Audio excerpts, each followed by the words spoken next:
Today, I'm going to be answering questions on exactly how I grew my music coaching business. I actually started it $25,000 in credit card debt, working 3 jobs, grew it to $20,000 a month, teaching recording artists how to produce their own songs, and I was charging them $3,000 to $5,000 each. So if you're a music coach or music producer, because this also works for music producers, if you're doing custom production, mixing, mastering, you absolutely can and should charge high ticket. So don't watch this video and think, oh, well, I'm not a music coach. Doesn't matter. This is going to answer your questions too. You can still put yourself in the mindset to sell high ticket. If you're a music coach, this is going to serve you so well. It's not even funny. So if you see my eyes kind of like looking like I'm reading, it's because I have the questions laid out. I'm just not showing all of them here on screen.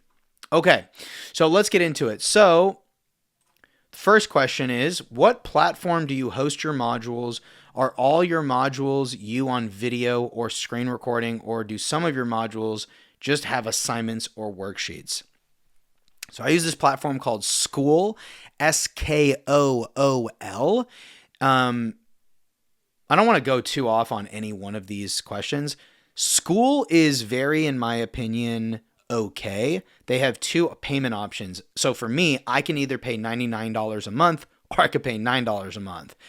If you do $99 a month, basically what they do is, I think what it is you can so they'll process payments for you right there on Skool. And if you have $99 a month, I think the processing fee is like 2 or 3%. It's pretty cheap. If you pay $9 a month, the processing fee is like 10%, which is pretty high. There's something else too, but for me, bro, I don't process payments on Stripe as of right now. And I literally only use Skool for hosting videos. I use Slack for my community. I don't know if that's one of the next questions coming up. So I just pay $9 a month for Skool just to host my videos. Are all your modules you on video or screen recording? I have a few videos that are me, just my face. But I mostly have screen recording videos because I'm showing you how to build your music business. So a lot of it is like I have trainings and documents and I'm walking you through those. Or do some of your modules just have assignments or worksheets? No, none of my modules are just an assignment or worksheets. However, obviously I have assignments, which we call it power work, and I do have worksheets to go along with it. Next question. What do you assign your clients? Worksheets or exercises or tasks to be done by your next one-on-one meeting? How much of this is your focus within the program? These are really good questions. So everything I'm doing right now is one-on-one with my clients. I just talked about videos. So everything I'm doing, it's like one-on-one videos, community, text support, and then there's a lot of done for you. Like I do stuff, like I'll write my ad scripts for my clients, stuff like that. But what I assign my clients to do is kind of different. So like the first thing is like the power work is like creating your offer, which I create for you, but I have you start. Like a lot of the things that I do is like, I'm going to build it with you, but I want you to start it. That way you can actually learn, get the practice, and then I will revise it with you. So worksheets. Do I have worksheets? Oh my God. Kinda. Not really. Not really. I don't know. I don't know what the definition of worksheets would be. The reason I don't have worksheets is because actually, I guess I do have one worksheet now that I'm thinking about, which is when you create your offer, I do tell you to do something to create your offer, which is like brainstorming who your ideal client is. But that's kind of the only worksheet if I'm thinking about it, because I don't really like worksheets. I like to minimize worksheets because for me personally, when I'm in a program, everything that I want to do, like this is what I'm talking about if I'm a client in a program. If I'm a client in a coaching program, I want every single thing that I do to directly apply to help me. I don't like doing lots of like, we're doing this worksheet that's building for something else. Like I don't like too much of that. I really don't. I've been in a lot of coaching programs where a lot of it is just like brainstorm worksheets that you have this worksheet and it's like you can't do shit with it. So when I have my clients do work, it's like write your ad script, which you literally need to do. Run your ad, right? Write your DM template, which obviously I help you write your DM template, but it's like, here's the template I use, write your template. Now you have a DM template so that you can DM people, write your sales, like write all the questions you'll want to ask on a sales call when you get on a call with an artist or a client. Now you have questions to ask. So it's like everything I'm having people do is directly applicable to actually building your business. And then one of the things in here is like, are these tasks to be done by your next one-on-one meeting? Yeah, like because I'm working one-on-one with some clients, not all. Like, and I'm realizing as I'm scaling this business, like I don't want to scale it with having to rely on one-on-one. So I will likely be moving to a bit more of a group model. But for right now, yes, I think I have 5 clients that are all weekly one-on-ones with me. And yes, I give them things like, hey, do this by next week, do this by next week. So, keeping them on track. How much of this is your focus within the program? Yeah, I mean, a lot of it is like do it yourself or done with you, where it's like I'm telling you what to do, but then you're doing the work. So that's how that works. Next question is around scheduling. Does your schedule ever get too full with clients? How do you go around that? Or do any of your clients need a specific time that is typically not in your allotted time block? So right now, the way I do it, like I said, I have 5 clients that are one-on-one with me weekly. By the way, I have a few extra clients that like, they're not on weekly one-on-ones. They're kind of like book the one-on-one and you have this many one-on-ones for the time, right? It's like book a bi-weekly, but like you book the call on your own. But the 5 people that I do weekly one-on-ones with, when I enrolled them in the program, I literally like made a recurring meeting with them because I don't want every week to freestyle my schedule and even have them freestyle my schedule. And I know for me, like I've tried that in the past, like a couple of years ago, and like people will absolutely like forget to book it. And a week will go by and they'll be like, damn, I paid you for weekly, but then I forgot to book it. Now we lost it. You know what I mean? So like me personally, like I'm like, hey, what's the recurring meeting that we're going to have? Now I have 5 clients that have weekly one-on-ones with me for 6 months. Some of them are on like 5 or 4 months because we've already been working together, but you know what I mean? So like, but yeah, like to be honest with you, like right now my schedule is getting pretty full with a lot of stuff and a lot of client work. But the thing is, for me personally, like I love it. I love doing one-on-one calls. They're super fun. Like for me, when I see a one-on-one on my calendar, I'm like, dope. Like, dude, yesterday, and the day before, I was like back to back with one-on-one calls for like 4, 5, 6 hours. And I was like completely happy with it. Like I was super excited, super happy. My end of the day, I was like kind of a little bit tired, but it wasn't like the tired, like I'm stressed and overwhelmed. It was more of the tired of like, dude, there's a lot of energy, but I'm like super fulfilled. All right. Next question is around coaching. How much of your coaching program do you cover mindset versus the technical side of your niche? When do you cover mindset? Is it all live or do you send them to modules? Is mindset in both one-on-one and group coaching? These are hella good questions. So how much of your coaching program do you cover mindset? So I do cover mindset in the very beginning. We have like a module called Before We Begin, and it's like a lot of mindset stuff. I'll be honest though, now that I'm like even answering this question and I'm actually in the process of revamping my course, I absolutely 100,000% want to have more on mindset, like a lot more, because it's funny. Like I was the same as my clients, but you come into these things and you want to build your music business and you're thinking about strategies and tactics because you literally have no idea what the fuck to do to build your business. I've been there. But what you don't realize is 80% of success is mental and 20% is strategy. Strategies aren't that hard. I expose a lot of my strategies for free on my YouTube channel. A lot of them, like a lot of value. Like I had a client who signed up with me because he saw my YouTube channel. We didn't even have to have a sales call. I literally closed him in the DMs and he's been an insanely great, like I love working with this guy. He's a great client. But he was like, bro, I literally like, so after he paid me and we got on our first call, I asked him, what made you want to sign up? Because yeah, like we didn't even have a sales call. Like, what made you sign up? He's like, dude, I watched your YouTube channel and I like literally could not believe how much value you were giving on your YouTube for free. So I was like, if he's giving this much value on his YouTube for free, if I pay him, it must be more than that, which he was right. So I give a lot of strategies there. And obviously my modules are mostly strategies. Like my modules are like 80 or 90% strategy and 10% mindset. And I think I need to add in more mindset training. So I need more, but I'll be honest with you. Here's what I would say. If you were to look at the overall of my program, which is the videos, the one-on-one calls, the texting support, and group calls, overall, I'm not sure. I don't know how I'd measure that, but when I do group calls and one-on-one calls and texting support, it's mostly mindset. Like all the strategy, actually, that's a good way to look at it. All of the strategy is in the videos, not a lot of mindset, but everything that's personal touch, which is the one-on-one calls, the group calls, and the texting support, it's mindset stuff. Progress tracking. This I need to actually get better at, but I am pretty good at it right now. Progress tracking. How do you track client progress? How often are check-ins? Other than Slack, what other ways do you do that? This is something I want to build out for 2026. More like I want to build out a client success journey that's like something that I see, and then I show my clients like this is where you're at in your journey. But it's so simple for me personally. Like I feel like the whole process is so simple. It's like you need an offer.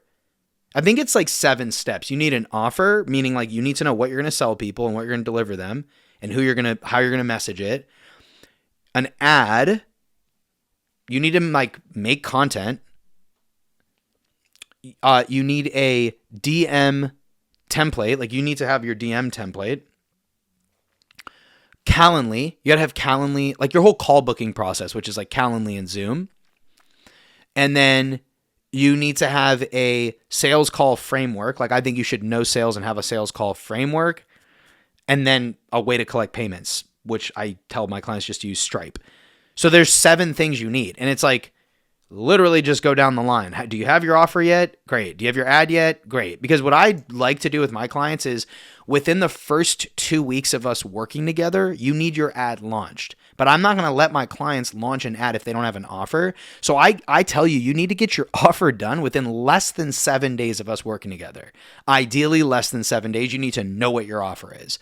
So 7 days, and then days 7 to 14 is like script your ad, film your ad, edit your ad, post your ad, and run your ad, right? The rest of it is like you need to just send DMs, book calls, close calls at that point. So for me, I don't know. I'm going to pat myself on the back a little bit here and say that like I've done a really good job of synthesizing this process. And like I feel really good because I don't feel like there isn't that much to track at all anyways. You know what I mean? ROI. Oh, I love this question. What can you guarantee? And this question's literally sent to me in quotes. What can you guarantee your potential / existing client? How often are they satisfied? How often are they satisfied after completion of the program? How do you know? Survey. This is such a good question. I probably should do a better job with this too. So first of all, I don't guarantee shit. The only thing I guarantee is progress. I don't guarantee shit because ain't nobody in this world can guarantee you nothing. Got it? Ain't nobody can guarantee nothing in the coaching world. So anybody who has a guarantee with their program is full of shit. They're lying, and they're either brand new at coaching or they're a big coaching business and they don't really care about you. That's what I've seen. You cannot guarantee anything.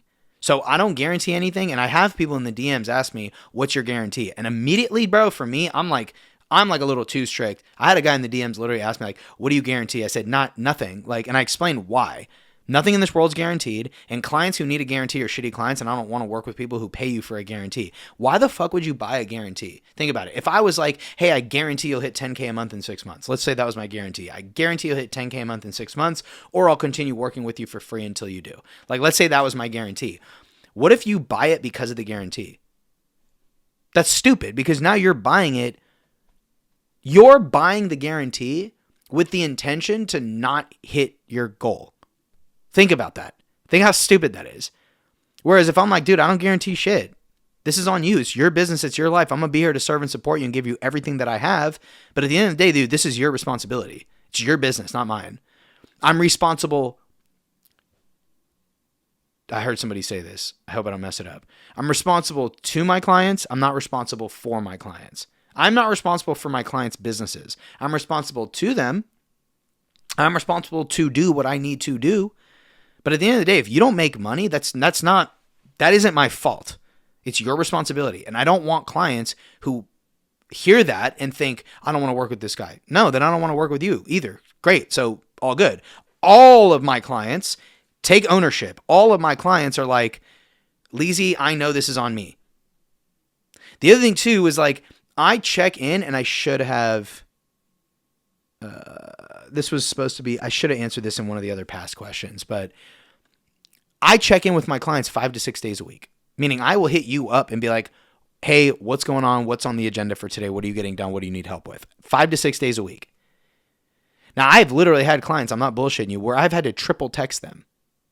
Meaning I text them, they don't respond. Next day, text them, they don't respond. Next day, text them, they don't respond. After 3, here's my rule. I don't tell my clients this, and I'm saying this on a public video now, and I should tell them this, but I haven't. If I triple text you, like if you respond on the 3rd text, like cool, but if I have to triple text you, basically here's my thing. After the 2nd message, like after the 2nd back-to-back, I'm basically done with daily check-ins with you. Like I won't hit you up first.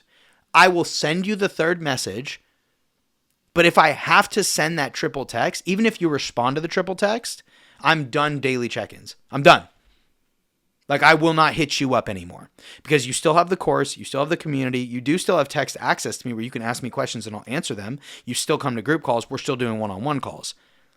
But that extra support, that extra accountability, that extra push of I'm going to hit you up first, if I have to triple text you, I take it away. I'm done with it because I'm done worrying about you and thinking about you. My program's tough, bro. Like I'm not treating people soft and shit out here. Like I don't do that shit. If you're about it, you're about it. Not if I have clients who like aggressively hit, like I have one client, I won't say her name just for her privacy, but like she aggressively hits me up and I told her, I love it. I love that you aggressively hit me up. We pass long voice notes back and forth. We pass multiple voice notes back and forth all the time. And I told her, I love working with you. This is super fun for me. And I have also other clients like that. That's the kind of clients I want to work with. People who are going to be like hitting me up all the time. So I take this and it sounds like maybe my tonality might come off as like very aggressive right now because the word guarantee is a strong word that people expect and I don't have that. Now, how often are they satisfied after completion of the program? That's a great question. I'm going to be honest with you. I want to be so transparent and honest in this video because I just don't care. I have such an abundant mindset. I don't give a fuck. I'd rather be honest. I don't have a 100% success rate of everybody who enrolls in my program. Someone asked me this the other day on a call, and this was how I knew they weren't going to be a one-on-one client with me. They said, what's your success rate? I said, what do you mean? How many of your clients are successful? I said, well, do you want to know the number of people that are successful that you're talking about all of my clients that I've ever enrolled that have ever paid me? Or do you want to know of the clients who actually do what the fuck I tell them to do? He said, I want to know that one. I want to know of all the clients that do what you tell them, what they do, what you tell them to do, how many of those are successful? I say 100%. He goes, really? I go, yeah. But not 100% of my clients do what the fuck I tell them to do. I told him that. I said, I'm sorry, I'm not going to lie to you. I don't have a 100% success rate of all my clients because not all of my clients do what I tell them to do. I have to triple text some of my clients sometimes. I'll tell you that all of the clients that I've had to double triple text, they don't succeed. Now, at the end of the program, if you were to go ask them, were you satisfied working with Leezy? They're going to say yes. You can go ask them. Obviously, I'm not going to give their names out. But I have full faith that if you ask any one of my clients that I've ever worked with in this program, were you satisfied working with Lee? They're going to say yes. Now, you might ask them, were you satisfied with the end result? They're going to say no, but that's not on Leezy. They're going to say no because I didn't do the work. I didn't get everything done. I didn't make it all happen. Right? I was too new at this. I didn't hit up Leezy enough. I didn't contact him enough. I didn't come to group calls enough. I didn't do everything he said. But they're never are they going to be like, well, no, it's because Leezy's program sucks or because he sucks or this, that. No, they're not going to say it. Nobody's going to say that. I will stand on my grave. And if they do, I'd love to have a conversation with them, a calm, cool, and collected conversation with them on why they weren't satisfied. Next question. Overall program. What are the most significant features? Features are kind of not important, but what are the most significant features that you have either added or taken away in the past 2 years of designing your course coaching pro? That's a really good question. What are the most significant features that you've either added or taken away? Okay. Well, one feature that I've added is I do a lot more one-on-ones. A lot more. I'm way more one-on-one focused than I was before. My first program, Rapid Fire Music Academy, which was where I taught recording artists how to produce their own music, I did one-on-ones for some people. And then as I started to scale the program, I took away one-on-one calls and just did group, and it worked great. This program, I knew that I really wanted to continue to do one-on-ones because I have a mentor named Austin Medlin who I paid him. I've paid him a lot total, but the first time I paid him $9,000 to learn sales, and he helped me master it. And in 8 weeks, I think he gave me 5 one-on-one calls. Yeah. I don't know how many he does now. Don't know the price of his program now. It's not $9,000, but I don't know. But I don't know how many one-on-ones he does. But I asked him, dude, when you scale your program, are you ever going to take away one-on-ones completely? He goes, absolutely not. Well, actually, I don't know if he said that, but I remember him saying, I don't want to take away one-on-one calls. I'll just charge more money and do less one-on-one calls. So as I'm scaling my program, me personally, I never want to take away one-on-one calls completely. And I know, never say never. Like, maybe I will, but I know that I want to do one-on-one calls. And if I need to, I'll just do less one-on-one calls, or I'll have tiered access. Like maybe tier 1 will be having one-on-one calls, and tier 2 will be like, or tier 1 will be group only, and tier 2 will have one-on-one calls, right? Like something like, maybe I'll do something like that. But again, like I haven't decided, but that's a feature. The other feature is like in my last program, I definitely did texting support where like you could hit me up and ask me questions. But in my previous program, I was a lot more sit back and let the questions come to me. And I had the attitude that I have now, which is like, dude, if you're not going to hit me up, like that's on you. However, I noticed that a lot of people didn't hit me up. And I had refund requests. And I'm like, how the fuck can you have the gall to ask for a refund when I literally like over deliver for you? Like it's insane. Not a lot of refunds. Like if I could count, I'd say it's on one hand or less. Like it less than one hand. What I meant was like, it's, God, I'd have to even think about it. I actually think I only had,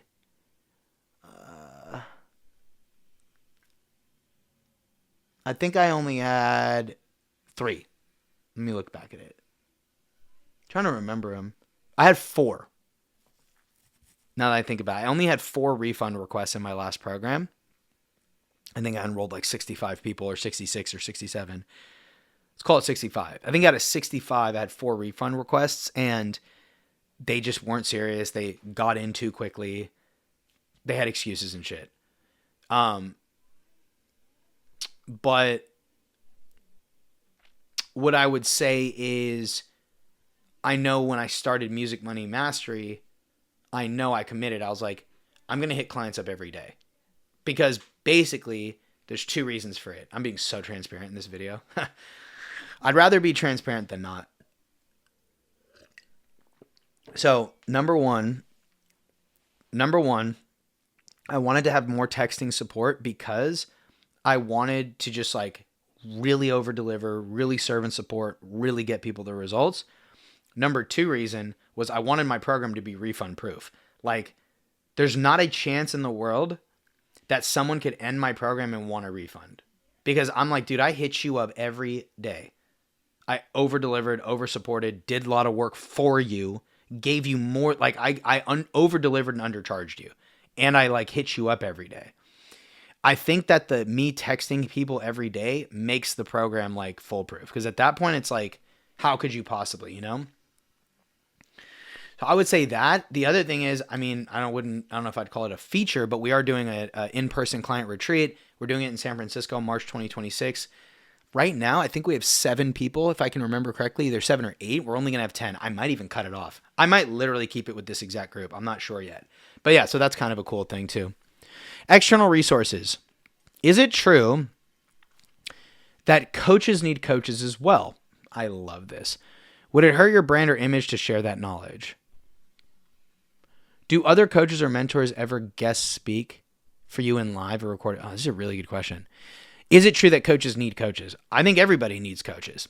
Not just coaches. I think every single person needs a coach, needs a mentor. If you don't have a coach or a mentor at all in your life, for any area of your life, you're fucking up. Michael Jordan had a mentor. Like, think of any high performer. Everybody had a coach. Michael Jordan had his coach. He had multiple coaches, right? He had multiple coaches. But he also had his personal trainer, Tim Grover. Kobe Bryant had Tim Grover. Dwayne Wade had Tim Grover. Right? LeBron James has a coach. Steph Curry has a coach. Everybody has a coach. Phil Jackson. I could not remember the name of. I don't know why I could not remember Phil Jackson's name. I was going to say Phil Knight. I'm like, no, it wasn't Phil Knight. But like Michael Jordan had a coach. Right? So it's like, yeah, you need a coach. And anybody out here is like, look, the coaching industry, and I understand the world I'm in, it's very saturated, and there's a lot of, I don't even like the word fake guru, because I personally think if there's a coach who's made money, they have the knowledge. You know what I mean? Like, there are some people, and I know these people, they make a lot of money with their coaching program, but their clients don't get results. And it's like, that doesn't make them a fake guru. They're not fake. They got results. They're just maybe not good at serving their clients, right? Maybe they're not good at, maybe they don't text, maybe they don't do shit that I do. Maybe they don't do as many one-on-ones. Maybe they don't serve and support them. Maybe they don't over-deliver for their clients. Maybe they're marketing to the wrong people. Like, maybe they're marketing to beginners that like need more hand-holding than they even anticipated. That's also part of it. You should realize that. So when I see coaches and gurus, whatever you want to call them, and they're like, people think, oh, fake guru, fake coach. It's like, how though? You know what I mean? Like, how?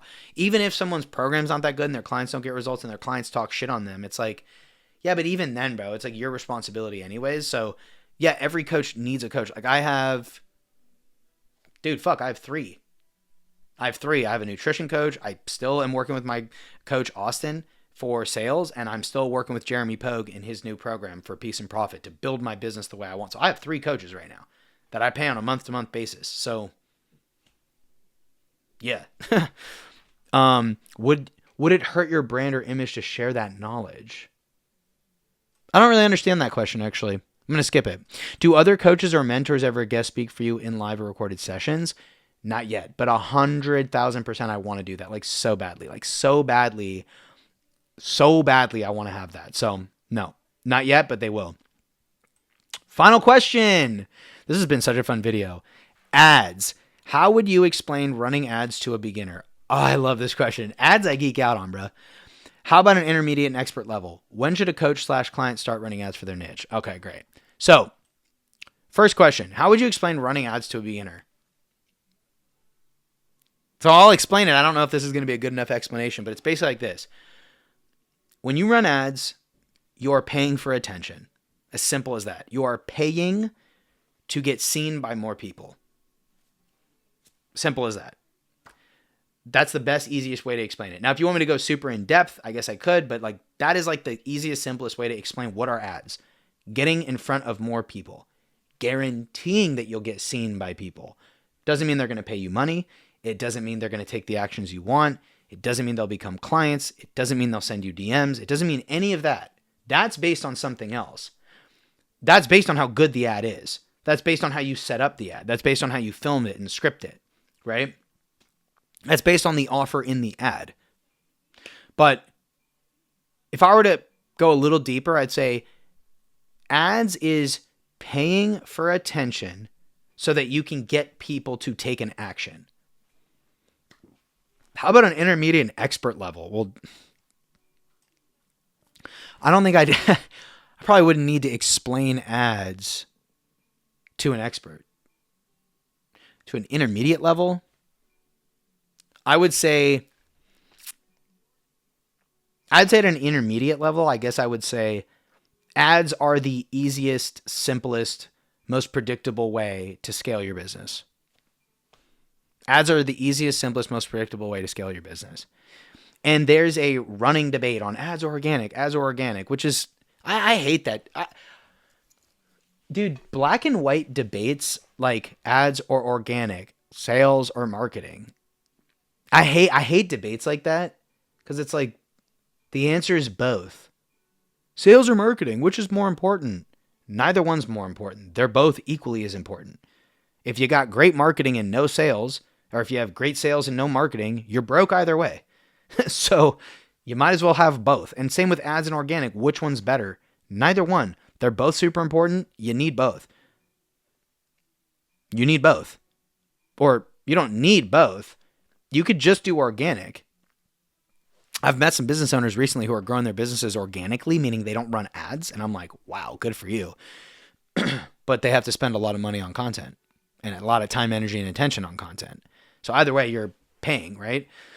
And then I have experienced business owners who only run ads and they have no content, and they don't make money either, but they still like, they make money, but it's like really hard to scale. So either way, you need both.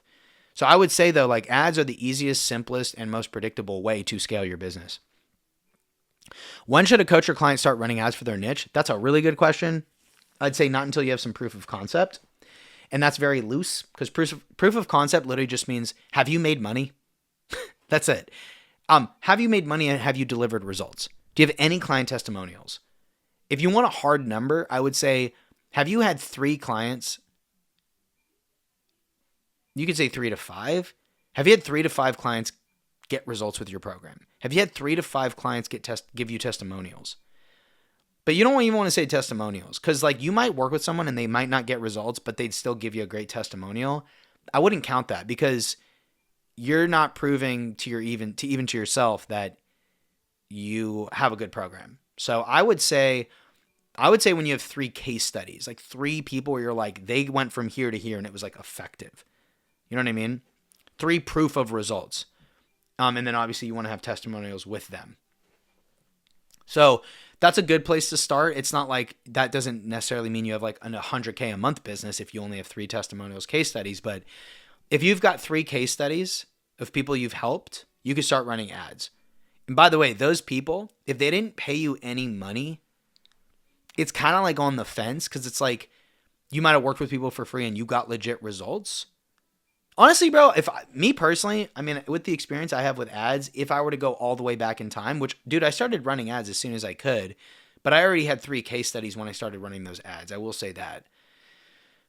So I would say if I had to give a hard rule on like when should you run ads, I would say you need to have 3 clients that you got results for. And ideally speaking, they paid you money. But if they didn't pay you money, but you still got them really great results, I think that's a fine time to start running ads. I think it's a fine time to start running ads. Great. This video was super fun. I'd like to do a lot more of these. I think I'm going to start asking my clients to send me more questions because this was super fun.